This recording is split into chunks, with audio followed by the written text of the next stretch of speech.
dernière étape des CIR de complet, Tartas. C'est sous un soleil de plomb que les jeunes chevaux se sont disputés les titres de champions 4, 5 et 6 ans.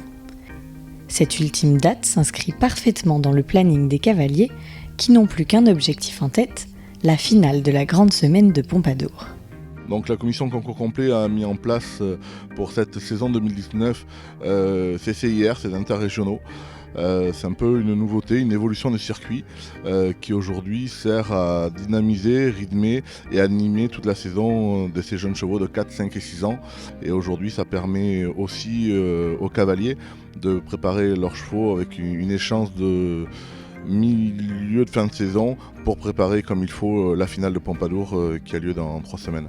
Cette date, elle s'inscrit un peu comme un dernier galop avant la finale. Elle tombe bien, elle tombe à peu près un peu moins d'un mois avant la finale. Donc voilà, c'est parfait, on fait les derniers réglages, on voit ce qui se passe. On les monte sur des parcours qui sont un peu plus compliqués, avec des côtes un peu plus grosses et des parcours de cross avec un peu plus technique.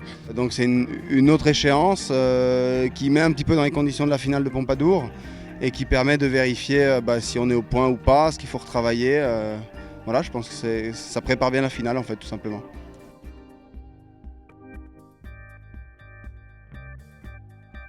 Après le Lion d'Angers, Sandillon et en même temps que Mourmelon, cette étape CIR dans le sud-ouest était stratégique. Alors nous, on est très heureux d'accueillir en Nouvelle-Aquitaine, sur le site de Tartas, le CIR pour le Grand Sud-Ouest. C'est un site complètement adapté. Il y avait déjà une date en fin de saison donc, qui a été transformée en CIR. Et c'est un lieu stratégique pour le Grand Sud-Ouest qui réunit l'ensemble des chevaux avant la finale. Dans ma région, on n'a pas beaucoup de concours, donc du coup, Tartas, c'était pratique.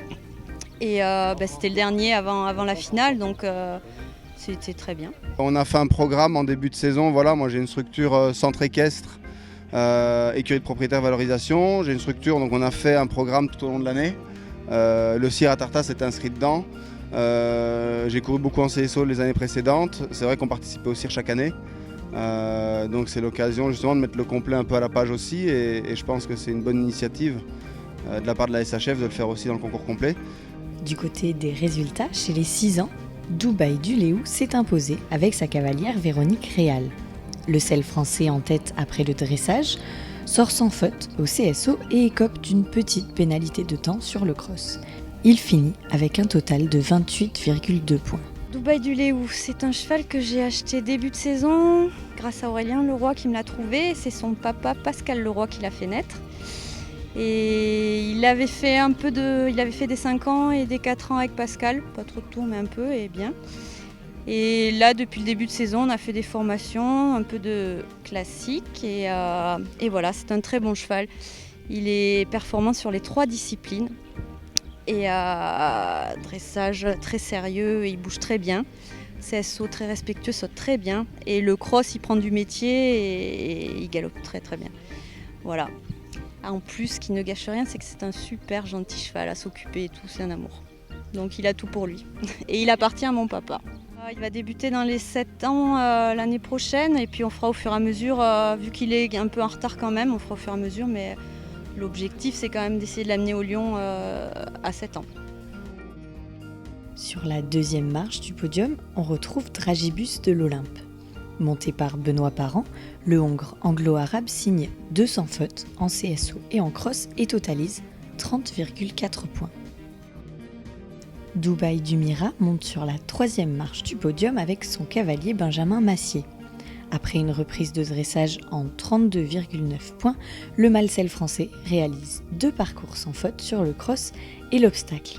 Ce fils de Nick Delaunay et une mère par Stridor confirme sa qualité après avoir terminé excellent au championnat des 5 ans de la Grande Semaine de Pompadour en 2018. Elvin Derven s'empare de la première place chez les 5 ans. La jument Selle français est une petite fille d'idéal de la loge. Menée par son cavalier Cyril Gavrilovic, elle signe 200 fautes à l'obstacle et au cross et termine en 25,7 points grâce à une belle reprise de dressage. C'est une histoire un peu particulière. C'est une jument qu'on a récupérée il y a 1 an. Il y a 1 an, cette jument sortait du pré Clévache, elle venait de Bretagne. Et j'ai eu un petit coup de cœur quand j'ai lancé ma structure à la Brède à Bordeaux pour cette jument qui arrivait sur la région. Et ayant pas les moyens de l'acheter tout seul, j'ai demandé à 2 couples d'amis de participer à l'aventure et qui m'ont fait confiance. Et voilà, on l'a acheté et aujourd'hui on en est là à gagner le CIR des 5 ans, donc on est très content. C'est une jument qui est très attachante, très gentille, toujours là pour faire un câlin. Quand on la monte, c'est une jument qui veut toujours bien faire. Elle comprend très vite les questions, que ce soit sur le plat, l'obstacle ou sur le cross. C'est une jument qui en général voit très clair assez vite. Donc c'est une jument qui est très agréable à travailler et qui est facile au quotidien. Ouais. À la deuxième place, on retrouve Benjamin Massier, cette fois en selle sur édition Fonroy. Après une reprise en 25,70 points, le couple n'écope d'aucune autre pénalité. Le bel alezan Enjoy d'Argent prend la 3e place de ce classement des 5 ans. Le selle français monté par Catherine Soula écope d'une petite pénalité de temps à l'obstacle et cumule 31,4 points. Chez les 4 ans, le hongre selle français Fugo de Dena a dominé la compétition. Avec son cavalier François Ponce, il signe une NEP en 21,4 points ainsi qu'un sans faute sur le cross. Ce cheval, c'est un cheval que j'ai trouvé chez mon ami Stéphane Landois, à côté de La Rochelle. Et c'est un 4 ans qui avait jamais rien fait et qui avait fait un tout petit peu de cross, mais qui avait jamais sorti en épreuve. Et on l'a acheté avec une propriétaire qui est chez moi depuis 25 ans là, et qui a décidé de devenir propriétaire à plein temps maintenant. Et donc elle a acheté ce cheval et le lendemain on l'a engagé terrain ici en concours. Et il était le lendemain première prime sur son premier cross. Donc voilà, c'est un cheval qui est assez prometteur, qui évolue tout le temps parce qu'il n'a pas beaucoup d'expérience, mais il évolue très très vite, il apprend très vite. Il s'améliore à chaque fois, il est extrêmement facile et il a un très bon potentiel je pense. Du coup pour Fugo la finale et après voilà le but avec sa propriétaire Nelly Montosé c'est qu'on l'emmène à la finale ici, la finale à 5 ans et puis après voilà on vise le lion et des internationaux. En 2e position, on retrouve un mâle anglo-arabe fils d'Upsilon. Follow Me Champex et sa cavalière Anaïs Torres obtiennent 25,5 points à la NEP et terminent le cross sans pénalité. French Touch complète le podium de ce championnat des 4 ans. Sous la selle de Barbara Ayous, le hongre selle français réalise un cross sans pénalité et sort avec 27 points sur la NEP. Prochain rendez-vous pour ces jeunes chevaux, la grande semaine de Pompadour du 11 au 15 septembre.